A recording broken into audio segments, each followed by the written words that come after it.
Hi friends, আমি চিম্পু। কেমন আছো সবাই? উইথ এসএস ম্যাম চ্যানেলে তোমাদের স্বাগত। গত ভিডিওতে তোমাদের বাংলা পাঠ্য বইয়ের কিসের থেকে কি যে হয় প্রচলিত গল্পটি পাঠ করে শোনানো হয়েছে। আজ তোমাদের এসএস ম্যাম কিসের থেকে কি যে হয় গল্পটির সমস্ত প্রশ্ন উত্তরগুলো করিয়ে দেবেন। হাতে কলমের শব্দার্থগুলো ভালো করে পড়বে তোমরা। গৃহস্থ, গৃহে বাস করে যে। কিশোরী, অল্পবয়স্কা। কাটারি, দা। ক্ষতি, অপকার। তীর বেগে, তীরের মতো দ্রুত বেগে। প্রকাণ্ড মানে বড়। গোদা মানে মোটা এবং বড়। সোনালি, সোনার মতো রং যার। ঘুরপাক, গোল হয়ে ঘোরা। বেজায় মানে খুব। যন্ত্রণা মানে ব্যথা। শাস্তি মানে সাজা। একে দাগে প্রশ্নটি হলো, একটি বাক্যে উত্তর দাও। একের এক, কিশোরী মেয়ে বনে কি করতে যায়? উত্তর লিখবে, কিশোরী মেয়ে বনে কাঠ কাটতে যায়। একের দুই, কার লেজ কাটারির আঘাতে কেটে গিয়েছিল? উত্তর হবে, কাঠবিড়ালির লেজ কাটারির আঘাতে কেটে গিয়েছিল। একের তিন, কিশোরী মেয়ে কোন হাতে কাটারি ধরেছিল? উত্তর লিখবে, কিশোরী মেয়ে বাঁ হাতে কাটারি ধরেছিল। একের চার, ছোট্ট পাখি কার কানে ঢুকে পড়েছিল? উত্তর লিখবে, ছোট্ট পাখি হাতির কানে ঢুকে পড়েছিল।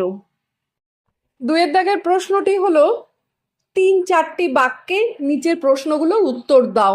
দুইয়ের এক, কিশোরী মেয়েরা কিসের জন্য বনে যেত? উত্তরে লিখবে, সকালে কিছু খেয়ে কিশোরী মেয়েরা বনে কাঠ কাটতে যেত। উনুন জ্বালাবার জন্যে কাঠ। দুইয়ের দুই, কাঠবিড়ালি রেগে গিয়েছিল কেন? রেগে গিয়ে সে কি করেছিল? উত্তর লিখবে, কাটারির আঘাতে কাঠবিড়ালির লেজের আগা কেটে গিয়েছিল বলে সে রেগে গেছিল। রেগে গিয়ে গাছের একটা বড় ফলে দাঁত বসিয়েছিল। দুইয়ের তিন, হরিণ ভয় পেয়েছিল কেন? ভয় পেয়ে সে পাখির কি ক্ষতি করেছিল? উত্তরে লিখবে, বোটা থেকে ফল ছিঁড়ে হরিণের মাথায় পড়েছিল বলে সে ভয় পেয়েছিল। ঝুড়ো মাটির মধ্যে ছোট ছোট পাখির বাসা ছিল, হরিণের পায়ের চাপে বাসাগুলো ভেঙে গেল। দুইয়ের চার, হাতি কেন চাষির ফসলের ক্ষেত নষ্ট করে দিয়েছিল? উত্তরে লিখবে, হাতির কানে একটি ছোট্ট পাখি ঢুকে পড়েছিল। কানের ভেতরে সেটা ফরফর করছিল আর ব্যথা করছিল বলে হাতি ফসলের ক্ষেতে ঘুরপাক খেতে লাগলো। তিনের দাগের প্রশ্ন হলো, কোন প্রাণী কি খাবার খায় তা মিলিয়ে দেখো। কাঠবিড়ালি খায় বাদাম, পিঁপড়ে খায় চিনির দানা, হাতি খায় কলা গাছ, পাখি পোকামাকড়, হরিণ ঘাস। চারের দাগের প্রশ্নটি হলো, কাদের সম্পর্কে কি বলা হয়েছে মিলিয়ে দেখো।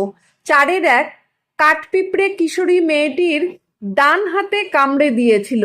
এখানে ডান হাতে উত্তর হবে। চারের দুই, হাতি ধানের ক্ষেত নষ্ট করে দিয়েছিল। ধানের ক্ষেত হবে উত্তর। চারের তিন, হরিণের পায়ের চাপে পাখির বাসা ভেঙে গিয়েছিল। এখানে উত্তর হবে পায়ের চাপে। চারের চার, কিশোরী মেয়েটি কাঠপিঁপড়ের কোমরে সুতো বেঁধে ঝুলিয়ে রেখেছিল। তাহলে উত্তরটা কি হবে? কোমরে।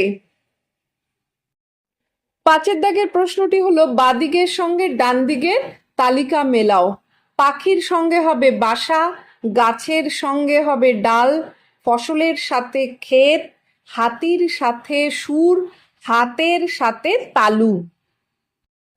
ছয়ের দাগের প্রশ্নটি, নিচে গল্পের ঘটনাগুলো এলোমেলো করে দেওয়া হলো, তোমরা ঘটনা অনুযায়ী পরপর সাজিয়ে লেখো। তো এখানে পরপর সাজিয়ে 1-2 করে নাম্বার দিয়ে দেওয়া হয়েছে। 1 নম্বরটা হলো, কাঠপিঁপড়ের কামড় খেয়ে কিশোরী মেয়ের হাত থেকে কাটারি পড়ে গেল। 2 হবে, কাটারির আঘাতে কাঠবিড়ালির লেজ কেটে গেল। 3 হবে, কাঠবিড়ালি রেগে উঁচু গাছের ফল হরিণের মাথায় ফেলে দিল। 4 হবে, হরিণ ভয় পেয়ে ছুটে পালালো। 5 হবে, হরিণের পায়ের চাপে পাখির বাসা ভেঙে গেল। 6 হবে, ছোট পাখি ভয় পেয়ে হাতির কানে ঢুকে পড়ল। সাত হবে হাতি কানের ব্যথায় পাগল হয়ে চাষির ফসলের ক্ষেতে ঢুকে পড়ল। আর আট হবে হাতির পায়ের চাপে ফসলের ক্ষেত নষ্ট হয়ে গেল। সাতের দাগে প্রশ্ন, নিচে যে শব্দগুলো দেওয়া আছে সেগুলো ব্যক্তি, প্রাণী, বস্তু বা কাজের নাম। নামের পরিবর্তে ব্যবহৃত শব্দ মনের ভাব বা কাজকেই বোঝাচ্ছে। তোমরা সেগুলো আলাদা করে নিচের তালিকাটি সম্পূর্ণ করো। প্রথমে আছে ব্যক্তি, প্রাণী, বস্তুর নাম। এখানে কাঠপিঁপড়ে, কাটারি, হাতি। কাঠপিঁপড়ে যেমন প্রাণী, তারপর কাটারি হলো বস্তুর নাম, হাতি হলো প্রাণী। নামের পরিবর্তে ব্যবহৃত শব্দ হলো সে, তার।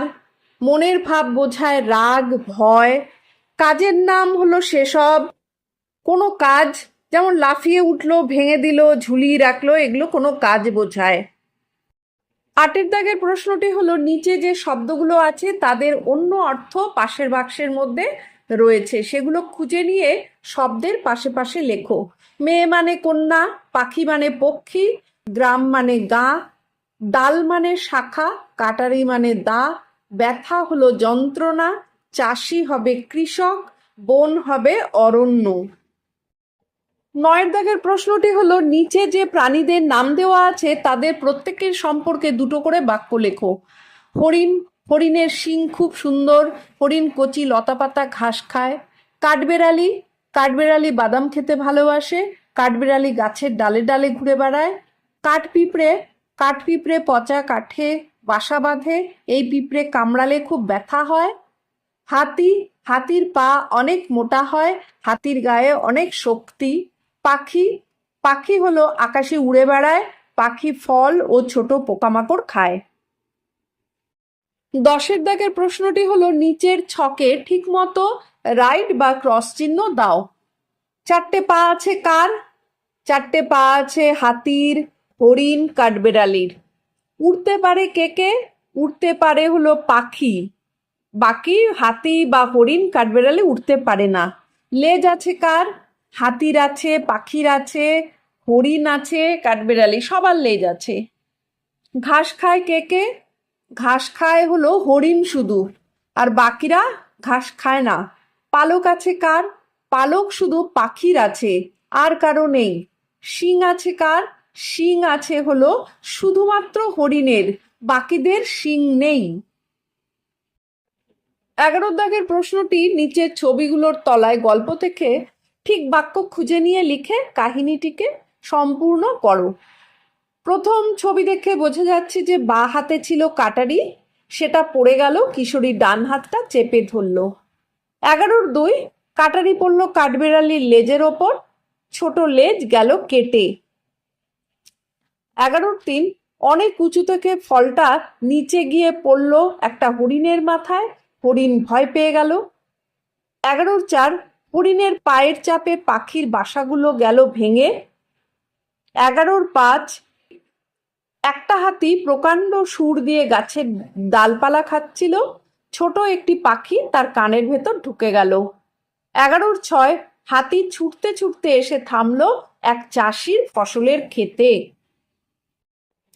11-7, কিশোরী কাঠপিঁপড়েটার কোমরে সুতো বেঁধে ঝুলিয়ে রাখলো একটা ছোট্ট গাছের সঙ্গে। আজ তাহলে এখানেই শেষ করছি। টাটা।